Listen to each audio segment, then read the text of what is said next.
What's up, family? Welcome to Positive Power Double XI, J. Royce Films. I'm Jerry Royce Live, and you're watching The Red Room with Shay Samuels, right here on Music Vision Television. That's right, MVTV-21.com. It's going to be awesome, y'all. So please share this file. It's going to be awesome. You know what's going to be? It's going to be lit.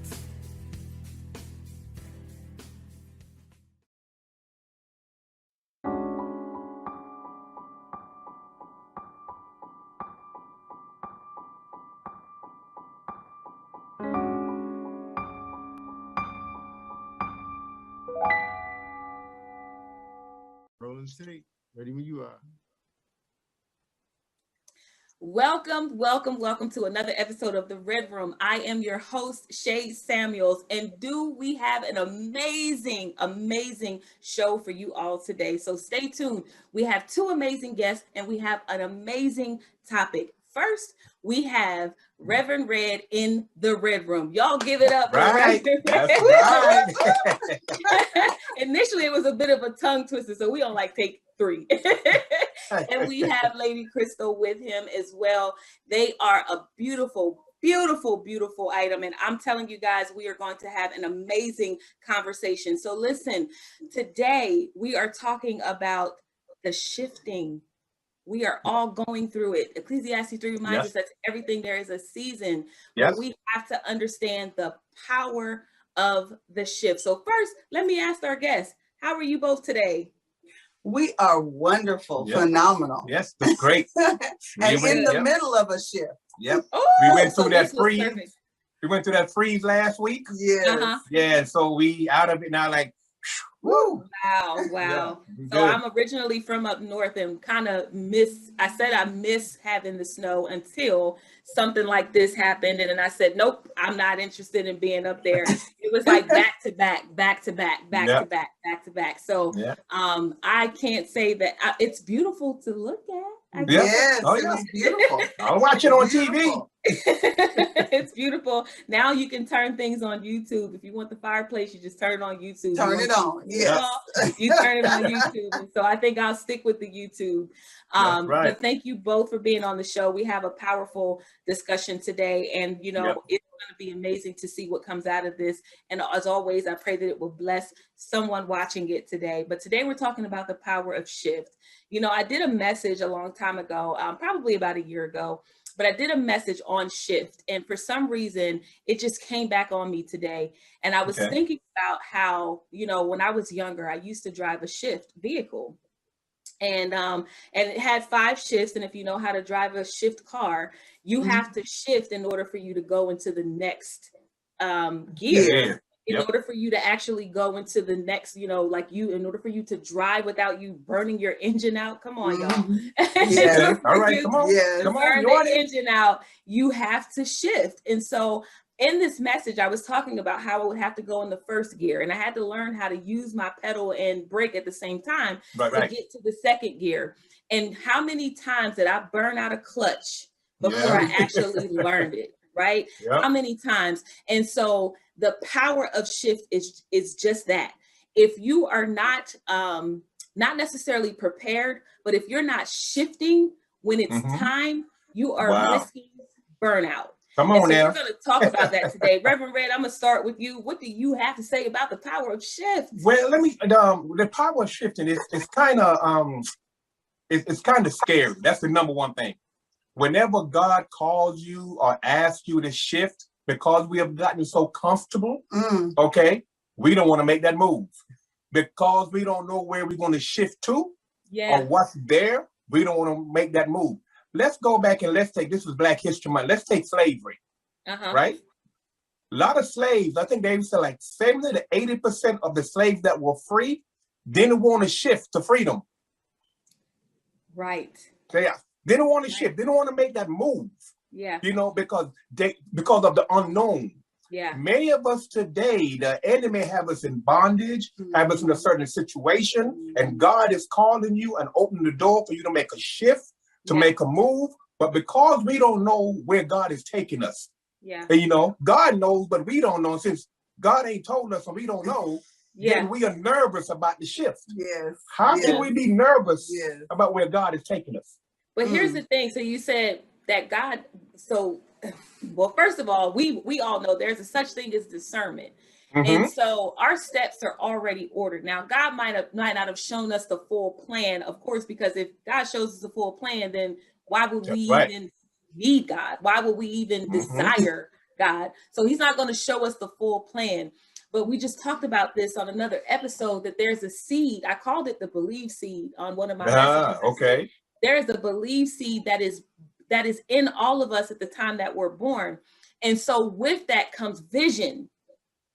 And although we may not shift because we don't know what God has for us, the operative word is God has something for us. Right. Yes. So if we trust that God has something for us, and we know, and that belief seed in us says, whatever God has for us is good. Yes. It's time to shift. That's right. Lady Krystal, what do you have to say about it? I can think about what made me shift. What is it? What happened? You know, and a lot of times we go through chaos. There might be something that causes us to shift. And it might be, I remember driving my first shift gear car, and I learned in the parking lot before I purchased the car because it was so much cheaper. Yeah. And the throttle, if I took my foot off the throttle, I would jerk. And so there was a jerk in my life when I lost the highest paying job that I had. And I was sitting there crying, saying, somebody is telling me I need to go to church. So we all have different throttle actions that happen in our lives. And it could be a wreck. It could be a breakup. You know, mine was a loss of a job. And it caused me to shift. It caused me to seek the one that created me. And so a lot of times we get stuck. Our throttle is caught. We stall because of what happened, you know, because of the assault or because of the loss of job, whatever that is. Sometimes you get stalled and you really should keep moving forward. Even though you got stalled, even though that throttle went off and you got jerked around, that is your shift. That is your indication that a shift has happened in your life. Yeah, I love that you said that, because here's the thing that I really have to understand, even for me. When I was driving the vehicle, like you said, I learned on my own. I didn't know anything about a shift. The car was given to me. My dad actually said, if you want the car, you got to get the brakes and you got to get a clutch. And so I was determined to get a brake and a clutch. I learned on the highway. What I used to do is I used to keep it in neutral. I knew like what the car speed. So when Reverend Red said you get comfortable, here's how comfortable I got with the learning process. I used to keep it in neutral, and I could feel the level of the car and what we're going to do based off of the based off the rev of the car. So if you've ever driven the shift, you know that when you, and it was like, I got accustomed to what I heard. And so got accustomed, going gear based off of what I heard. I don't know if it was tearing the car up or not. I just know that's where I learned on the highway. That's what I learned. So I learned that I had to stay in neutral. And then when it was time for me to drive, I would go into that. I would go, I thought I had it. I thought I had it. Maybe a month later, that engine, that thing was all burnt out. And so, like you said, Lady Krystal, we risk that burnout, that jerk. There's a jerking that happens in our lives that's going to push us back into gear. And so the shift, one thing that I can say, you both know this, I'm going to come back to you, Reverend Red, but the shift is inevitable. Yes, it is. Yes, it is. Yes. Yes, it is. Yes, it is. Go ahead, Reverend Red. Yeah, but she forgot to tell you about the greatest shift in her life when God shifted her over to me, when she met me, you know, but we put that on another show, okay, the marriage ministry show, you know, but but when the thing about shifting is that it's always a challenge. It's always, God knows, like I said, and we don't know, you know, and I go back to even further back from slavery to the children of Israel when Moses came, right? When Moses came, and you're about to shift now, but even when they were shifting, they had to go through some situation to get to the ultimate move and the ultimate shift of the promised land. God has something somewhere for all of us to shift to, something better. But because we are spoiled, because we are comfortable, we think that's laying up here under Pharaoh is okay, is comfortable. And why do we have to go through all that to get to someplace better when we can just stay right here? Do I hear an accent?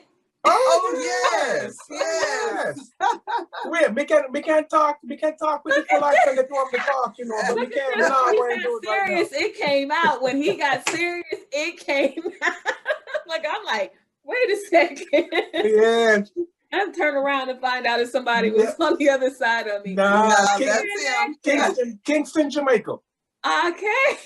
Kingston, Jamaica. Yes. I hear. Well, ladies and gentlemen, look, we are full of surprises on the That's right. That's right. Hey, God shift me from Jamaica. God shift me from Jamaica to the United States. Oh my goodness, we are full of surprises. If you are just tuning in, we are with Reverend Red on the Red Room and Lady goodness Krystal, Lady Catherine. He's throwing me off. I know who it is, but he threw me. No dreadlocks, no dog skin. Right, you know, exactly. A Jamaican with freckles. Lady Krystal, you said something too that was profound, because in May 2020, I was with a company for about 5 years and I was making really good money there.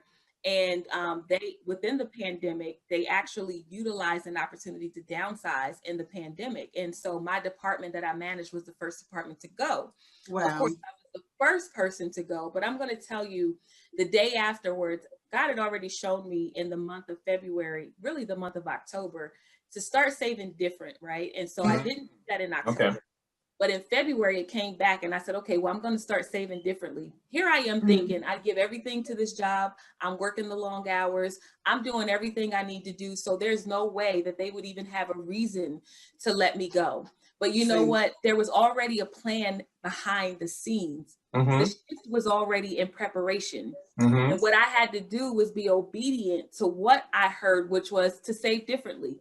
I didn't know why. I just knew I needed to. But once I heard it the second time, I was obedient to that. The first time, I'm like, I'm gonna be good because I've been on this company. Don't want to shift. Yeah. When I was let go, I'm gonna tell you something. I realized that was a shift. I realized that was my push. So I don't even say terminated. I don't say let go. I say I was pushed, because I realized, like Reverend Red said, I got comfortable. I got comfortable. I realized that there were certain things that were beneficial to my ministry under one boss, but the players changed. Yes, come on. The players changed. And when the players changed, the shift was inevitable. And so here I was comfortable. And when I got comfortable, God said, no, I'm running a profitable business right now. I have a very successful ministry. And I understand now that it was because I decided, I'm not even telling y'all the truth on the Red Room. I didn't decide. I was pushed into the shift. Yes, come on. I was pushed into the shift. So Reverend Red, let's talk about that push when people are going against the current. And you know you holding on to the pole and the wind is blowing and you trying to hold on to everything that you got. Yeah, that's true. Trying to hold on to everything. You got legs up in the air and you just don't want to let go. But the shift being inevitable, talk to that person that's trying to go against the current, holding on to that pole and every single thing that they have. And God is saying it's time to shift. And some of your guests might get mad at me right now because I'm talking about like single ladies that's still holding on to a man 13, 12, 15 years. My wife and I always talk about that. I'm like, what are you holding on to? God is about to shift you. Some shifts are major, some shifts are minor, but every shift is important. Okay. Some shifts take you to another country, to another state. Some shifters take you around the corner to another job. So wherever God moves you, my wife always tell me this, baby, are you ready to move? As a preacher, you got to be able to shift, be able to move. wherever God wants you. And sometimes I'm spoiled. That's why I can say this. I'm like, oh, baby, I ain't going nowhere. I'm staying right here and minister right here. I was in South Dallas for the longest ministering. Hey, God said, let's move north. And my wife kept saying that. And I'm like, well, this is good. I'm comfortable. We got our building. It's paid for. We are right here. God uprooted us. And guess what? Shift. Yes. Okay. Yes. We had to move, and God has blessed the whole move and continue to bless. So we have to do the same thing in our lives. You know, when God touch, when God speaks, when God talk, stop listening to people. Yes. Yeah. Stop listening to people. Yeah. And listen to God. And when she hears God, and people say, well, no, girl, don't do that. Don't go out and get that business. Don't go out and write that book. Don't go out and do that, whatever. Okay. Let people speak positive in your life. If God is asking to move, girl, you better move. Say, my man, you better move. Because God, I'm not going to be the one to hinder you from shifting and moving when you hear the voice of God. So it sounds like it's time to shift from those friends. God will do that too. Yes. God will do that too. The whole circle needs to change. Yes. You know, the primary thing here is that there is so much power in the shift. And because a lot of people are afraid, like you said, we've gotten so comfortable with just being status quo. Here's another thing that we've gotten comfortable with, what it looks like. Yes. We have so much in front of us with social media. There's so many people pretending to be something that they're not. And a lot of people see with their eyes, this person has shifted. And guess what? It's because the status changed. That's right. That's right. Yes. Lady Krystal, the status changed. Yes. Yes. So here's what they see. So you now see your friend who's like, I'm a homeowner. You don't know what it took for them to get it. That's you don't know what they went through. You don't know what they cried about at night. Stop it. Stop it. Stop it now. Wow. Yes. Stop it. You know, we when I told my husband it's time to move, we were moving. God said for us to move from our house. We had been in our house for 17 years. Didn't want to move. So we passed that halfway mark. And so I'm like, God said for us to move. And my husband's like, where are we moving to? I said, I don't know. But God said for us to move. She started packing stuff. I'm the only one. I come home, she started packing. I'm like, what are you doing? I'm the only one in the house packing. My son is like, my mama crazy. But she packing for it. We not moving. My son was like, no, this is my house. You know, we're not moving. I'm like, God said for us to move. So he made us uncomfortable in our home. Things started shifting. Our house literally started shifting. And so I'm looking at cracks and I'm like, oh my gosh, you know, we got to fix this foundation. And God was like, no, you need to move. You need to move. So when I said, okay, we're moving, it took 3 days. You didn't hear me. It took 3 days. Our house was on the market for 3 days and we sold it. And then we were like, where are we going to move? It was in an uncomfortable time. We had a vacation and a basketball tournament because we do a basketball ministry with underprivileged and overprivileged kids. We bring them together. Mighty King. Okay, good. Mighty I King like basketball. And so that some of them have never played with other races until they came. I like that. Never interacted, never spent the night over at anybody else's house, but that's another story. But in the midst of that, we had the trip, we had the house of our house for sale. We had to pack. Guess what? We didn't have a place to go. Wow. But God. Yeah. And we moved into an apartment and we're like, people are going, you said status quo. People are going to look at us like, why are they at that age living in an apartment? They had a house. What happened? So a lot of times in this Christian walk, people are like, you have to have this. You have to have this title. You have to have this much. You have to drive this kind of car in order to be successful. And so it was looking like we were unsuccessful. That's right. But we were in the shift of God. That's right. Wow. Yep. Wow. Wow. Look, the two of you are blessing me, and I know that someone is watching this today, and you may not have realized that you were in the midst of your shift, But if you've heard what we talked about, listen, you are in the midst of your shift. The shift is inevitable. You need to stop holding on to the pole. That's right. Let the wind just blow you. Like, let us blow it for you. That's right. Yes. Let the wind just blow you, because it is inevitable. And here I am, you know, I laugh while you guys were talking, because it's like, kind of, you got to practice what you preach. You're talking, and I realize I'm in the midst of a shift.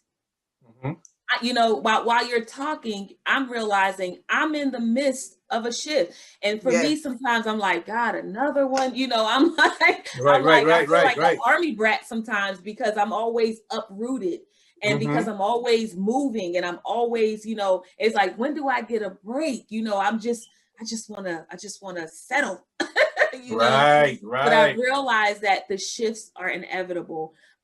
There's ever-changing environments around us. Shift, like you said, Reverend Red, you know, you got to look at changing your circle. Don't be afraid of, because you grew up with these people and they were in high school with you.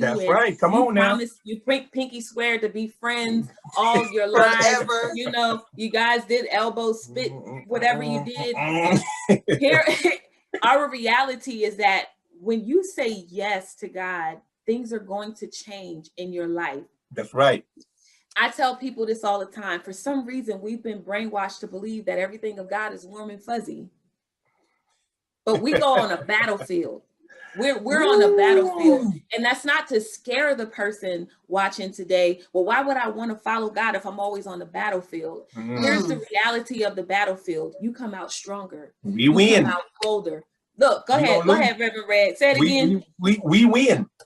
That's the reality of the battlefield. Yes. We win. I don't care what the situation might look like. We win at the end. Let me go back to tell you a little thing about shift also. A lot of times, here's another problem we have with shifting.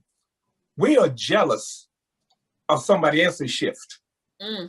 Because their shift was quicker. They didn't take us long to get where they are. It's taking me a long time. So instead of finishing the shift, let me go back to where I was. Okay. Wow. And so we do shift envy. Okay.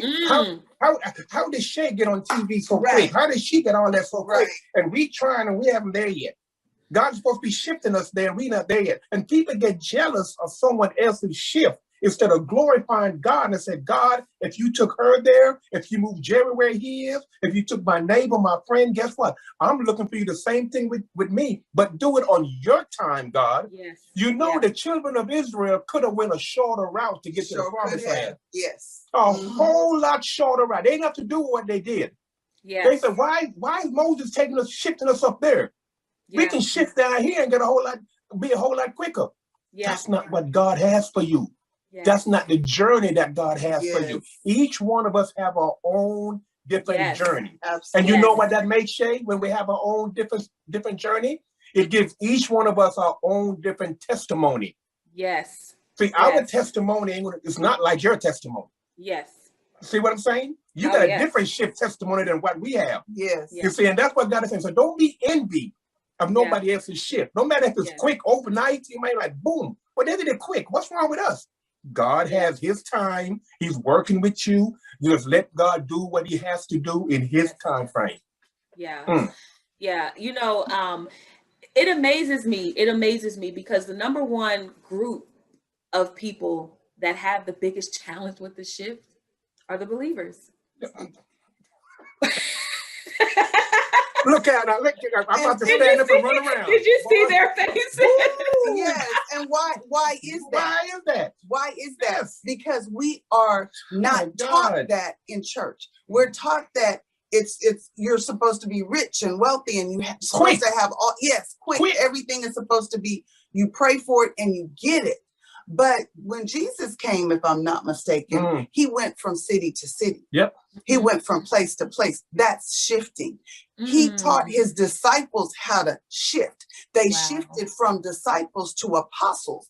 The shift happened, and he taught them to shift. He taught them to shake the dust from their feet. He didn't teach them to stay in one place. He never told anyone Wow. Where in the Bible did he say, sit down and be still? He said, go.